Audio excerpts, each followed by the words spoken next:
कोल्हापूरच्या बस स्टँडमधून बाहेर पडल्यानंतर बस स्टँडच्या पाठीमागे परीख पूल नावाचा एक पूल आहे. तो ओलांडून आपल्याला त्याच्या उजव्या बाजूला जायचं आहे.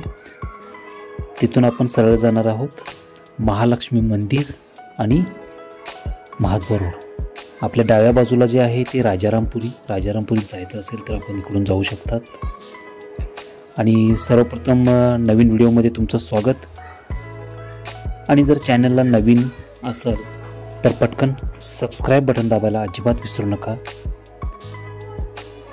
आणि जर व्हिडिओ तुम्हाला आवडला तर नक्कीच लाईक आणि शेअरसुद्धा करायला अजिबात विसरू नका. या व्हिडिओमध्ये आपण बघणार आहोत विदाऊट ट्रॅफिक म्हणजेच ट्रॅफिकलेस कोल्हापूर स्टँडपासून महालक्ष्मी मंदिरला जायचं कसं. हा रस्ता या व्हिडिओमध्ये मी तुम्हाला दाखवण्याचा प्रयत्न केलेला आहे. तर हा व्हिडिओमध्ये माझ्यासोबत. हा जो एरिया आहे या एरियाला बागल चौक असं म्हणतात. तर बागल चौकापासून आपल्याला जायचं आहे डाव्या बाजूला.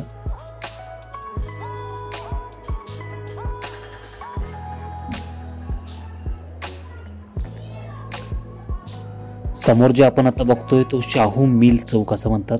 छत्रपती शाहू महाराजांनी जी पहिली मिल बांधलेली ती ही मिल जी आपल्या डाव्या बाजूला आहे, जी आपण आता सध्या क्रॉस करतोय, ही मिल सुद्धा आपल्याला बघायला भेटते. पण आतून काही मशिनरीज आहेत ते सगळे बंद आहेत. डाव्या बाजूला आपले स्वामी समर्थ मंदिर आहे.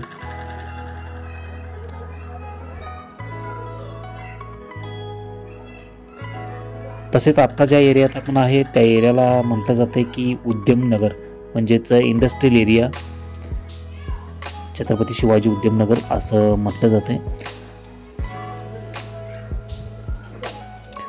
या रस्त्यावरून जाण्याचं कारण सांगतो तुम्हाला की जर तुम्ही मेन रोडमधून जर गेला तर तिथे तुम्हाला ट्रॅफिक भरपूर असणार आहे. या रस्त्यावरती कधीही ट्रॅफिक नसते.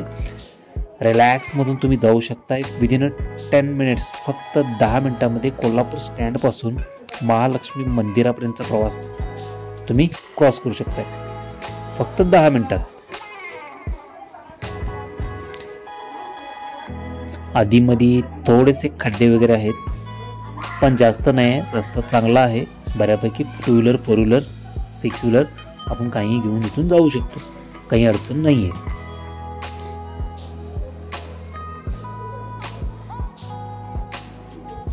कोल्हापूरचा इतिहास हा खरोखरच बघण्यासारखा आहेच, याच्यामध्ये काही शंकाच नाही आहे. आणि आपण आता पोहोचतोय फक्त विदिन 1 मिनिट्समध्ये. आपण आता पोहोचलोय छत्रपती शाहू मैदान. या ठिकाणी डाव्या बाजूला आहे छत्रपती शाहू महाराजांनी त्यावेळी बांधलेलं जे मैदान, आता खासबाग मैदान या नावानं ओळखलं जाते, जे डाव्या बाजूला आहे. सरळ जो रस्ता गेलेला आहे तो गेलेला आहे गारगोटी कळंबा कात्यानी याकडे. कारण आपल्याला जायचं आहे उजव्या बाजूला, कारण आपण जाणार आहोत महालक्ष्मी मंदिर या ठिकाणी. उजव्या बाजूला आणखी एक रस्ता आहे, तो 1 वे मध्ये आहे, त्यामुळे तिथून आपण जायचं नाही आहे. इथून जायचं आहे आता राईटला स्ट्रेट आपण जायचं आहे. स्ट्रेट गेल्यानंतर आपल्याला पुढे लागणार आहे एक चौक. या चौकातून, हे मशाल चौक असं म्हटलं जातं याला. मशाल चौकापासून आपण राईटला गेल्यानंतर सरळ आपण जातोय. हा रस्ता सुद्धा खतरनाक आणि एकदम जबरदस्त बघण्यासारखा आहे, अतिशय सुंदर. आणि आता आपल्या उजव्या बाजूला जे आहे ते बिनकामी गणेश मंदिर, जे संपूर्ण जगातलं एकमेव मंदिर ज्या मंदिर बांधायला एकही खांब वापरलेला नाही. या मंदिरात येऊन तुम्ही दर्शन घ्यायला सुद्धा अजिबात विसरू नका. आता आपण जास्त आलोय महाद्वार रोड या ठिकाणी. इथे एक मोठा बाजार असतो. इथे येऊन तुम्ही काही खरेदीचा वगैरे आनंद घेऊ शकताय स्वस्तात. त्याच्यानंतर उजव्या बाजूला आहे आपलं महालक्ष्मी मंदिर. धन्यवाद मित्रांनो व्हिडिओमध्ये